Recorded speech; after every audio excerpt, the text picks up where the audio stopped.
Bonjour, c'est Ursule encore. On est le 20 novembre 2022. Alors, je viens sonner la trompette aujourd'hui encore et je viens proclamer le retour de notre Seigneur Jésus-Christ.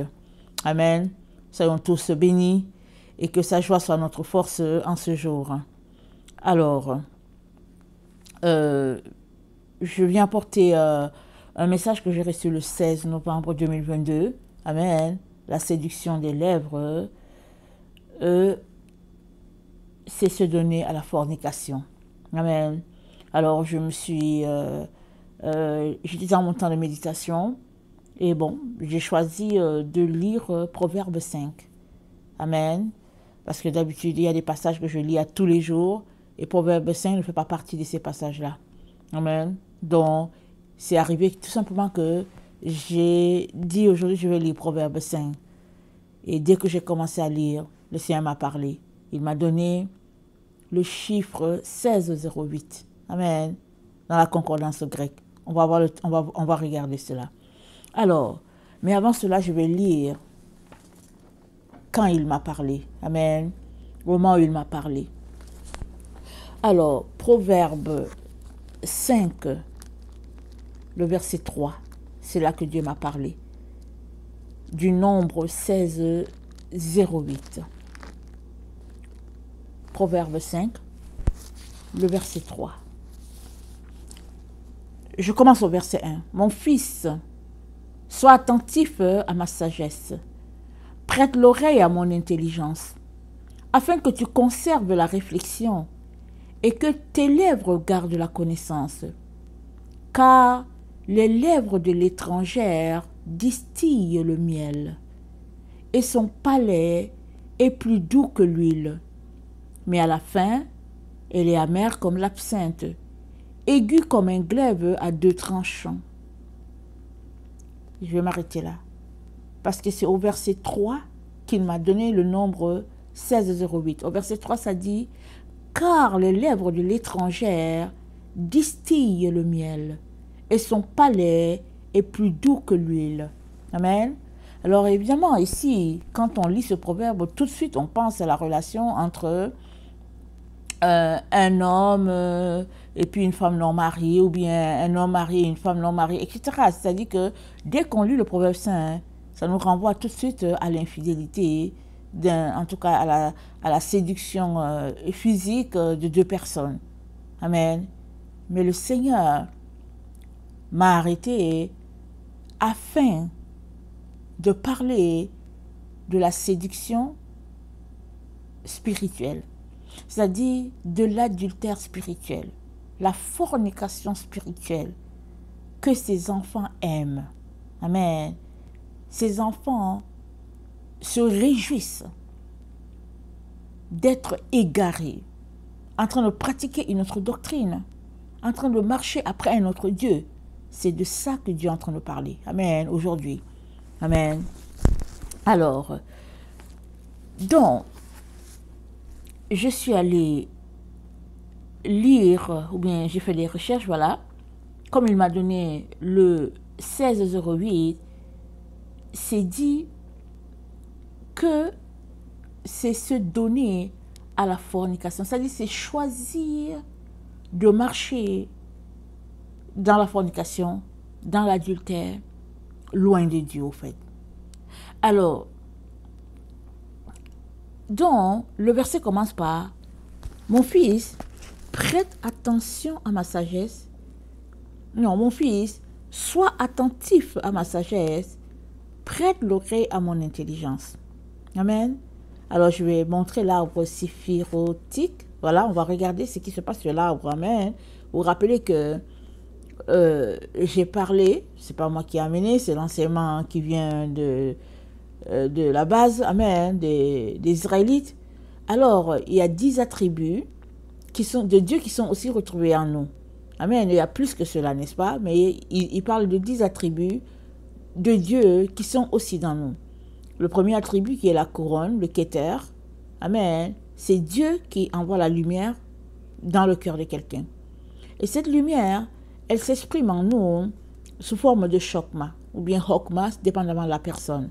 Alors, je vais appliquer ça à Proverbe 5. Donc, Proverbe 5 dirait, mon fils, sois attentif à mon chokma, ok, ma sagesse.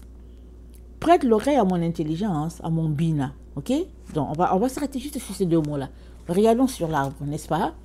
Alors, chokma, ça veut dire, c'est, disons, la première émanation, c'est la prise de conscience, voilà, de quelque chose. Amen. Très souvent, Dieu va nous donner un rêve parlant de lui ou quelque chose. Et puis, c'est ce rêve-là qui nous allume. Amen. Et puis maintenant, on utilise Bina, amen, pour décoder ce que Dieu a dit et puis pour entrer en relation avec lui.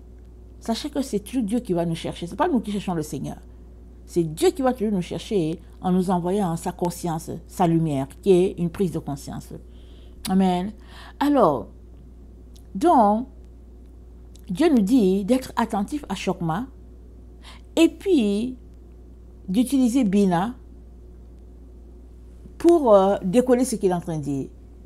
Et si on continue de lire, il dit « Afin que tu conserves la réflexion et que tes lèvres gardent la connaissance. » Alors, réfléchir, c'est se concentrer. Amen. La définition de réfléchir, c'est garder la concentration. C'est penser avant de parler. Parce que quand tu reçois une émanation de la lumière de Dieu, disons une prise de conscience de quelque chose par un rêve, une vision, ou bien peu importe, même par la nature, peu importe. Une fois que tu reçois ça, tu te mets à réfléchir. Et souvent, si tu ne trouves rien, si tu es troublé, tu vas parler à quelqu'un. Tu vas dire, ah, mais j'ai fait un rêve aujourd'hui, vraiment, voilà ce qui s'est passé. Et puis, si tu as un leader spirituel, tu vas en parler à ton leader parce que tu cherches à comprendre. Disons que tu es en train de réfléchir. Alors, Dieu te dit, il dit, mon fils, sois attentif à ma sagesse. Chokma. Amen. Prête l'oreille à mon intelligence, à Bina. Parce que je suis en train de te parler. Fais attention, c'est ce que Dieu est en train de dire. Il dit, pourquoi tout cela?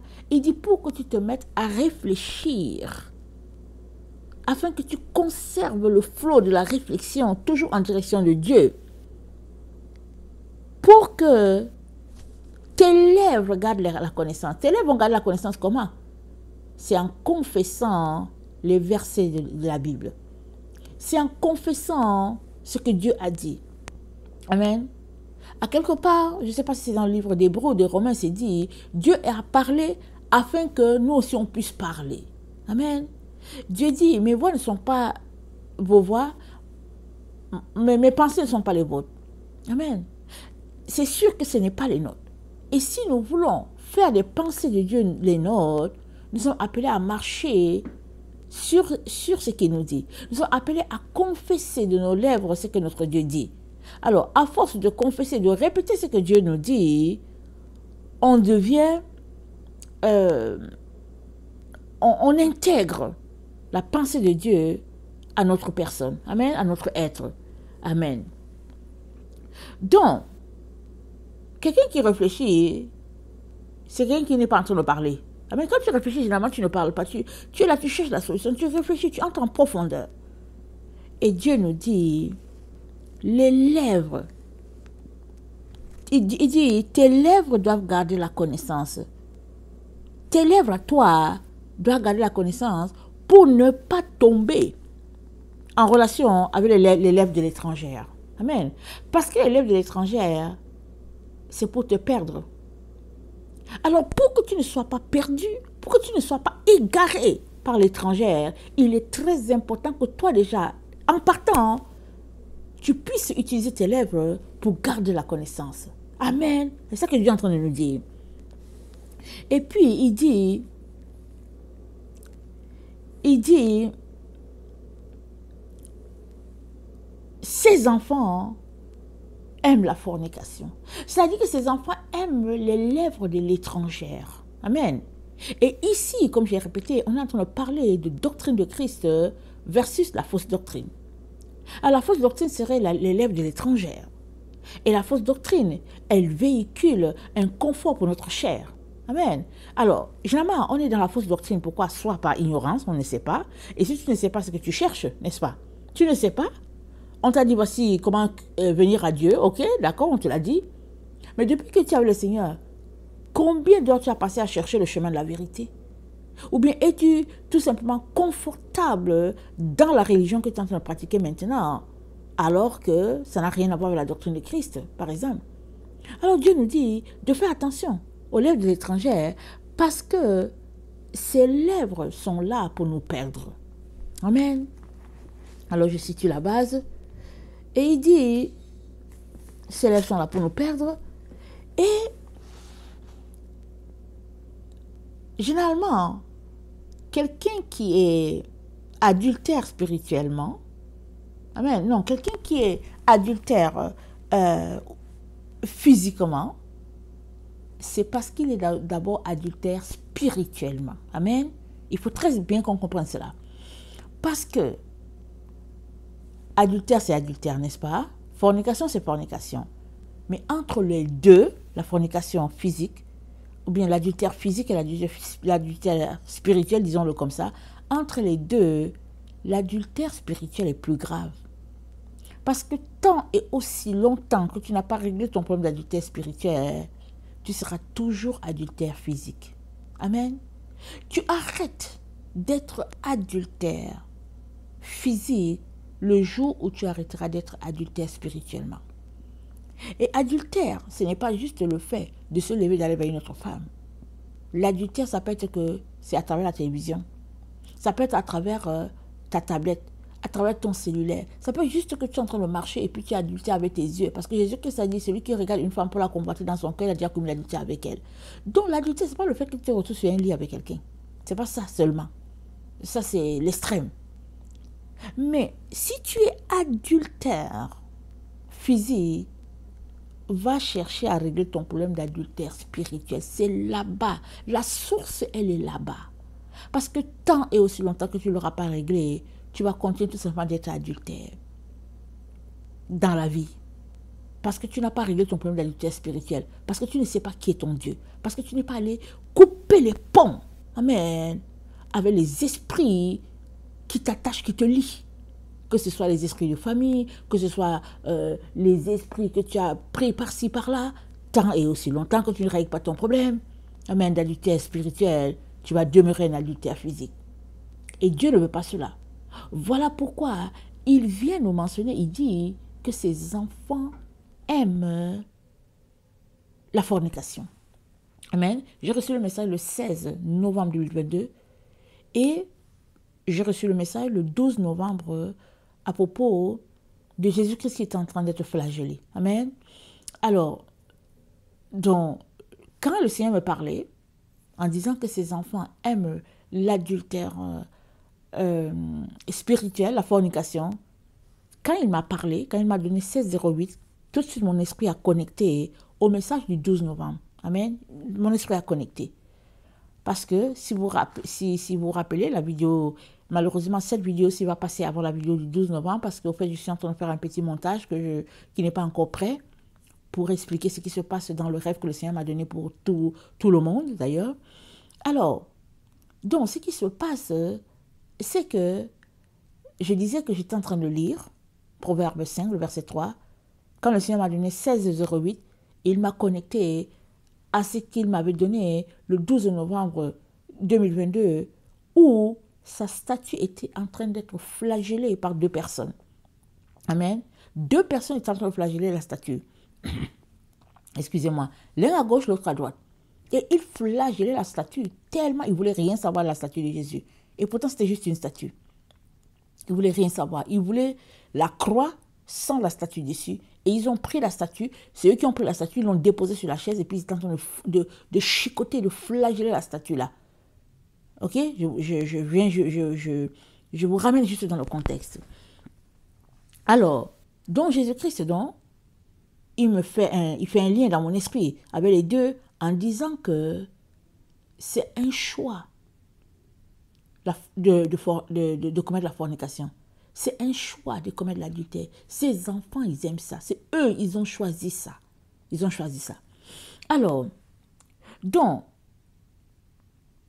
préparant ce texte, il m'a donné Osée. Osée 1, nous savons que Osée, c'est un prophète de l'Éternel. Nous le savons bien.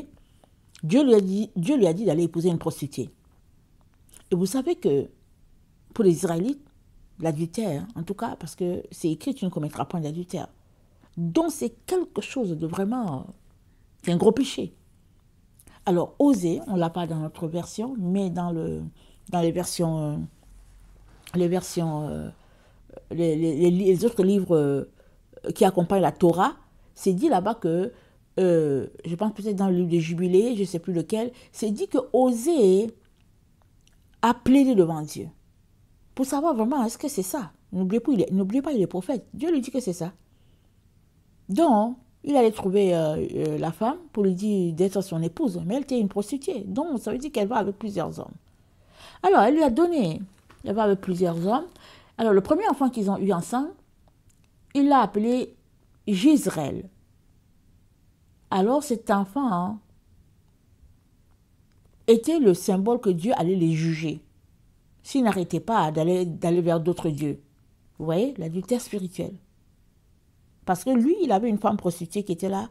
Et quand les gens lui ont demandé, mais pourquoi tu as la femme prostituée? Il leur a dit, Dieu dit que c'est exactement comme ça que vous êtes. Vous êtes prostituée. Mais il vous aime. Il veut que vous reveniez de votre prostitution, de votre égarement. Il veut que vous sortiez de cette voie-là. Et il sera à nouveau votre Dieu. Mais Israël a continué sa vie d'adultère. Il a eu un deuxième enfant. Il l'a appelé Loru Shama. Dieu dit, je ne pardonnerai plus à Israël. Je vous dis, c'est Osée 1, ok? Vous allez lire cela. Il dit, je ne pardonnerai plus. Israël a continué dans sa voie de fornication. Et puis, Osée a eu un troisième enfant, Lo-Ami. Il dit, vous n'êtes plus mon peuple et je ne suis plus votre Dieu. Parce que Dieu a trouvé qu'ils avaient vraiment exagéré. Mais Dieu ne leur a jamais donné une lettre de divorce. Il a dit juste de la bouche pour dire, vous n'êtes plus mon peuple. Parce que je vous demande de revenir. Malgré votre voie d'adultère, je vais vous accepter à nouveau. Vous serez pour moi des fils, je serai pour vous un père. Revenez de votre égarement. Mais Israël ne voulait rien savoir. Et voilà le texte que Dieu me donne pour ces enfants que nous sommes dans notre temps aujourd'hui en 2022. Nous sommes des adultères spirituels. Nous sommes des gens qui aiment commettre la fornication. Nous sommes dedans. Nous aimons les choses du diable. Nous aimons. Le diable fabrique les choses pour ses enfants. Il fabrique les vernis à ongles, les mèches, les postiches. Il fabrique les courtes jupes. Il fait tout ça, les tabloïds. Il fait tout ça pour ses enfants. Mais nous, les enfants de Dieu, on s'en va aussi dedans. On dit, ah, donnez, je veux aussi voir. Je veux aussi porter ce que les enfants de l'autre portent. Mais il y a juste deux mondes. Il y a le monde du diable et il y a le monde de Dieu. Alors, le diable, lui, fabrique les choses pour ses enfants à lui. Qu'avons-nous à aller là-bas? Pourquoi allons-nous dans sa maison à lui pour chercher les choses qu'il a apprêtées pour ses enfants à lui? Mais c'est ça que nous faisons. Et Dieu nous dit de sortir de là, de venir malgré notre égarement. Il nous dit de venir. Alors que nous venons, il nous dit qu'il va nous aider à nous sanctifier, à nous purifier. Parce qu'il nous a donné sa parole. Et il veut être pour nous un père. Et il veut que nous soyons pour lui des enfants, des fils, des filles. C'est ça qu'il veut. Mais pour que l'union soit parfaite entre Dieu et nous, il nous demande de laisser la voie de l'ennemi. C'est ça qu'il nous demande. Tout comme Osée disait à sa femme, il disait que non, laisse ton chemin là. Les choses que tu fais dehors avec les autres hommes, laisse. Moi, je vais être ton mari, moi seul. Laisse. Mais elle continue sur ces choses. Amen. Alors, en donnant le chiffre ou bien le nombre 1608, amen, Dieu était en train de mentionner l'abomination dans laquelle se retrouvent ses enfants. Et 1608 m'a renvoyé au chiffre 1537. Le chiffre 1537 dit choix délibéré de commettre la fornication à l'intérieur d'un groupe, d'une association, quelque chose de collectif, fait dans un endroit précis. Amen. Écoutez bien. Donc le Seigneur me donne le chiffre 1608, lequel me renvoie au chiffre 1537. Tout ça, c'est dans la concordance grecque. Et ça me dit choix délibéré de commettre la fornication à l'intérieur d'un groupe, quelque chose de collectif. C'est quelque chose qui est fait dans un endroit précis par une collectivité. Et les gens aiment ça. Dans leur fornication, ils aiment ça. Voilà. Et Dieu dit, ces enfants aiment le monde. Ils aiment les choses du monde, ils aiment le monde. Mais ils veulent aussi le paradis. Et Dieu dit, ce n'est pas possible. Tu ne peux pas aimer le monde. Aller avec un autre Dieu. Te vautrer avec un autre Dieu. Et maintenant, vouloir quand même les choses du royaume de Dieu. Parce que notre Dieu, c'est un Dieu saint, n'est-ce pas? Il est saint, il est pur. Et il nous dit, d'accord, tu es dans la fornication. D'accord, tu es adultère. Tu es souillé à tous les niveaux, d'accord.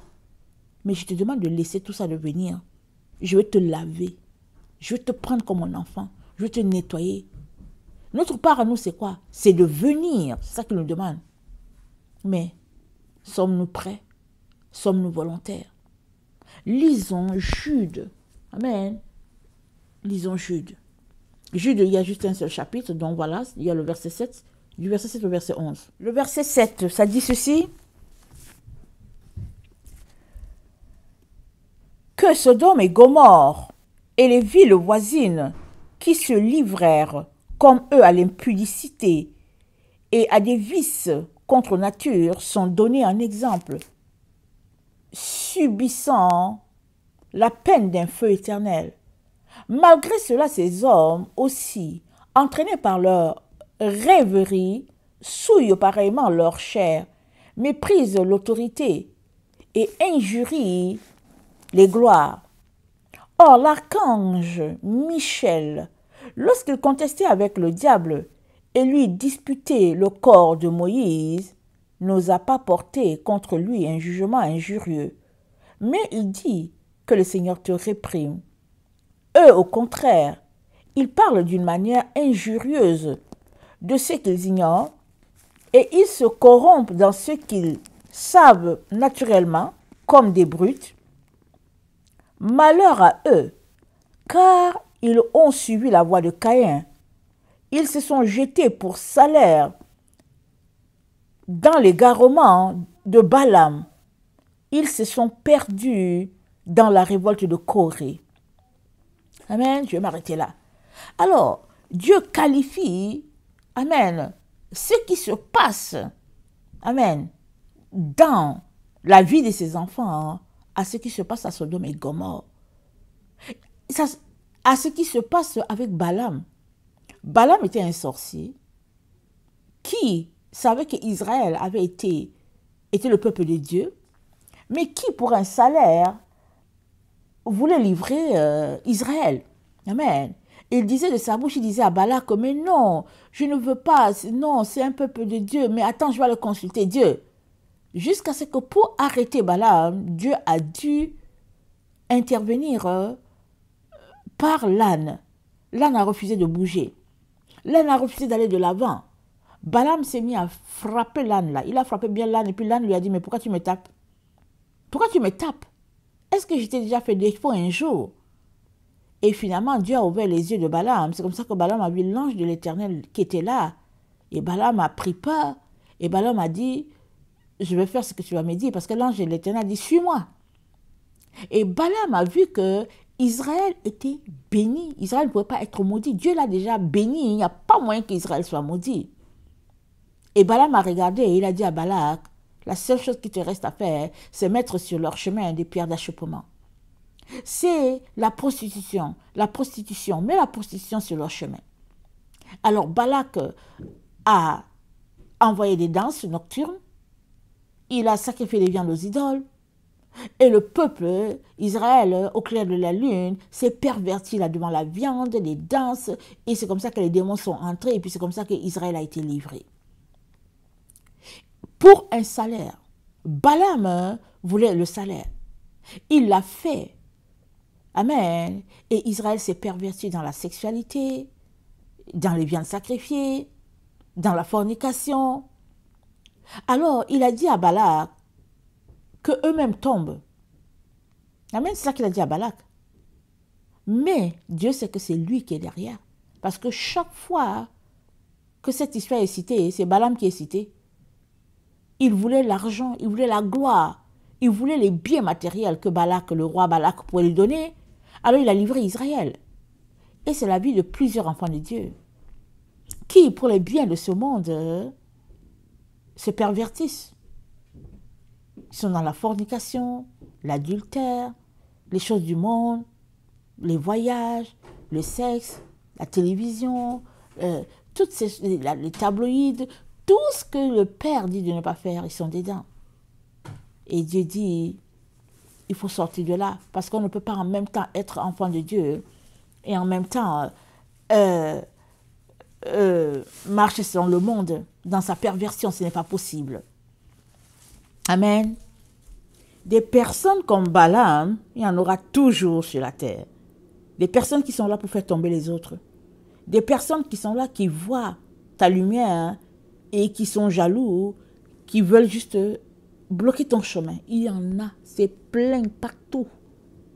Mais est-ce à cause des gens comme ça que tu vas te retrouver à demeurer sur le chemin de la fornication, sur le chemin de l'adultère? Non. Un enfant de Dieu, il obéit aux principes de son Père. Il obéit à la voix de son Père. Il ne demeure pas dans ces choses-là. Et voilà pourquoi Dieu nous dit, dans le Proverbe 4, amen, le verset 20, il dit, « Mon fils, sois attentif à mes paroles, prête l'oreille à mes discours. » Exactement le même message qui est ici dans Proverbe 5, qui dit, « Mon fils, sois attentif à ma sagesse, prête l'oreille à mon intelligence. » Ça, c'est Proverbe 5, mais Proverbe 4, le verset 20, ça dit, « Mon fils, sois attentif à mes paroles. » Donc, ça veut dire que les paroles, c'est la sagesse. Amen. Et il s'est dit, prête l'oreille à mon discours. Le discours, c'est l'intelligence. Alors, ça dit qu'il ne s'éloigne pas de tes yeux. Garde-les dans le fond de ton cœur. On ne le répétera pas assez. On sait que les yeux, c'est la porte de l'âme. Amen. Nos yeux, c'est la porte pour notre âme. Notre âme à l'intérieur, c'est pas visible. Le contact que notre âme a avec l'extérieur, ce sont nos yeux. Amen. Et ça dit que de garder, de nous, ça dit, comment c'est écrit, c'est dit qu'il ne s'éloigne pas de tes yeux. Quoi? La parole de Dieu. Mais pourquoi Dieu parle-t-il les yeux? C'est parce que dans notre temps, on lit, n'est-ce pas? Mais dans le temps, dans l'écriture hébraïque, et puis l'écriture aussi en Égypte, l'écriture dans le temps, c'est plus comme sous forme de dessin. Amen. Alors, il faut bien que tu marques ça et puis que tu graves ça dans ton esprit pour savoir qu'est-ce que cette lettre-là veut dire et tout ça. Comme si on prend la première lettre de l'alphabet qui est Aleph. Aleph, au début, c'est la tête, comme la tête d'un buffle. Amen. C'est ça le Aleph. Alors, un seul Dieu. Alors, on dit que ça ne serait pas de tes yeux. Ça dit que grave-les dans ta mémoire. Parce qu'une fois que tu as la photocopie, une fois que tu photocopies la chose, ça s'en va dans ton cerveau. Amen. Et il dit, car c'est la vie pour ceux qui les trouvent, c'est la santé pour tout leur corps. Si tu réussis à mettre ça au fond de ton corps, de ton cœur, c'est la santé pour ta personne. C'est la vie pour ton être. C'est ça que ça dit. Et ça dit, garde ton cœur plus que toute autre chose. Donc, la parole que tu reçois, c'est dit de le mettre au fond de ton cœur. C'est correct, tu le mets là-bas. Et maintenant, on te dit, il faudrait que ton cœur soit clean là-bas. On dit, garde ton cœur plus que toute autre chose, car de lui viennent les sources de la vie. Les sources sont en toi. Ton cœur ici, ce sont tes entrailles, ce sont tes profondeurs. C'est l'essence même de ta personne. C'est ça ton cœur. On dit, garde ton cœur au fond là-bas. Et si on fait référence à Proverbe 5, amen, le verset 15, ça dit, bois les eaux de ta citerne, les eaux qui sortent de ton puits. Tes sources doivent-elles se répandre dehors? Ça dit, chacun a un puits, chacun a des profondeurs, chacun a ses entrailles et c'est riche de la gloire de Dieu ou bien c'est riche des bêtises de ce monde. Mais pour que ce soit riche de la gloire de Dieu, Salomon te dit, garde ton cœur. Amen. Garde tes entrailles, garde-les. Ça dit que ce ne soit pas infecté par les choses souillées. Alors, je l'ai déjà dit tantôt, les personnes comme Balaam, il y en aura sur ton chemin. Si ce n'est pas Balaam, c'est un Balak, c'est un... Ça dit toutes sortes de situations. Et même dans le temps, c'était juste les personnes qui parlaient les uns aux autres. Mais aujourd'hui, il y a la télévision qui te parle, il y a Internet. Ça dit que c'est partout la séduction. Souvent, même tu marches seulement, tu n'as rien demandé à quelqu'un. Voilà quelqu'un devant toi qui est nu, qui est en train de marcher, qui dit qu'il prend de l'air. Donc, c'est partout. Et dans tout cela, c'est ta responsabilité de garder ton cœur. C'est ta responsabilité de t'assurer que tes sources ne vont pas se répandre à l'extérieur pour être gaspillées. C'est ta responsabilité. Et c'est dit... Attendez. C'est dit au verset 25, que tes yeux regardent en face et que tes paupières se dirigent devant toi. Considère le chemin par où tu passes et que toutes tes voies soient bien réglées. N'incline ni à droite ni à gauche et détourne ton pied du mal. Dieu nous demande de détourner nos pieds du mal. Mais c'est quoi le mal? Le mal, c'est le contraire du bien. Alors Dieu nous a montré deux chemins. Il dit, j'ai mis devant toi le bien et le mal, la vie et la mort. Il dit, choisis la vie. Choisis le bien. Deutéronome 30. Il nous a dit de choisir. Il a mis ça, c'est placé. Ça dit, il faudrait que chacun choisisse. À la fin, tu ne diras pas à Dieu, c'est tel qui a fait ci, c'est tel qui a fait ça. C'est toi qui auras choisi. Mais il nous donne un conseil. Il dit de choisir. De ne pas s'approcher des lèvres de la femme étrangère. Ses lèvres distillent le miel. La fausse doctrine distille le miel. Ça te fait croire que oui, tu es bien, tu es en équilibre. Que ouais, tu n'es pas dans l'âge du Néandertal. Tu n'es pas au Moyen-Âge, au moins. Tu n'es pas dans les longues robes là que tu traînes là, avec des longues jupettes, des longues jupes là que tu traînes. Non. Tu es émancipé, tu es dans tes jupettes là, dans tes talons là, dans tout ça. Ça dit que ton décolleté. Non, non, mais tu es arrivé. Mais la Bible dit, il dit quoi? La Bible dit, il dit, attendez, je veux voir. Il dit, car les lèvres de l'étrangère distillent le miel, et son palais est plus doux que l'huile, mais à la fin, elle est amère comme l'absinthe, aiguë comme un glaive à double tranchant. Ses pieds descendent vers la mort, ses pas atteignent le séjour des morts, afin de ne pas considérer le chemin de la vie. Elle est errante dans ses voies, elle ne sait où elle va. Errante dans ses voies. Voilà la fausse doctrine. C'est monté de toutes pièces, basé sur quoi on ne sait pas, sur toutes sortes de faussetés, et ça ne t'amène nulle part dans ta relation avec Dieu. Et pourtant, les enfants de Dieu sont là-dedans. Ils ont l'impression qu'ils sont bien. Ils ont l'impression qu'au moins il n'y a pas une pression sur eux. Mais cette voie-là, c'est la voie qui va te mener à être séparé à tout jamais de Dieu si tu demeures sur la voie de la fausse doctrine. Voilà pourquoi le Seigneur dit de ne pas aimer la fornication, de ne pas aimer l'adultère, mais de sortir de là. Et comme je l'ai dit au début, si tu es un adultère dans la vraie vie au sens physique, c'est-à-dire physiquement si tu l'es, c'est parce que spirituellement d'abord tu l'es. Tu as besoin de régler ton problème d'adultère spirituel avant que l'autre problème physique soit réglé. Rappelons-nous, Lévitique 19, le verset 19, avant cela au verset 18, c'était dit, je pense au verset 18, c'était dit que si tu as une semence et que cette semence-là touche l'eau, une eau impure, c'est que la graine aussi, elle va devenir impure. Parce que l'eau qui a touché la graine, amen, ça peut faire germer la graine. Donc l'eau a été impure. Et il dit, il faut jeter tout cela. Question de dire que c'est à l'origine, dans ton essence même, C'est dans tes profondeurs. C'est là-bas que se trouvent les problèmes. C'est pourquoi Dieu te dit, sors de là. Il te donne l'exemple d'Osée. Il a pris son enfant, son serviteur, pour lui dire, vas-y sur ce chemin-là. Osée dit, non, moi je ne vais pas épouser une prostituée. Nanana, nanana. Dieu dit, non, non, non, vas-y. C'est ton travail. Ça fait partie de ton appel. Vas-y épouser la prostituée. Parce que c'est l'histoire d'Israël. Mais moi j'aime Israël. Je veux qu'elle laisse sa voix. Et je veux être à nouveau son Dieu. Et Dieu nous le dit aujourd'hui encore au XXIe siècle, à l'heure où nous sommes là. Il nous dit ça. Il dit de quitter la voie du mensonge, la voie de l'adultère, la voie de la souillure. Il nous demande de quitter cette voie-là et d'embrasser la voie de la vérité, qui est la doctrine, amen, établie par notre Seigneur Jésus-Christ. Celle-là qu'il a placée en Sion, amen. Et il n'y a pas moyen que ce soit autre chose. Amen.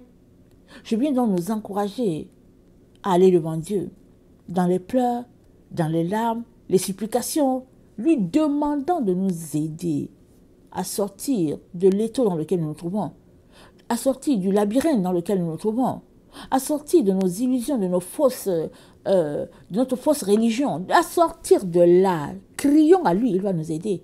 Parce que nous n'avons pas du temps. Nous n'avons pas du temps. Il dit quoi? Il dit que ses enfants sont déjà à la montagne. Ses enfants qui lui obéissent, ils sont arrivés à la montagne, c'est ça qu'il dit. Et j'ai déjà fait une vidéo où il dit qu'il a marqué déjà ses enfants. Les enfants sont marqués.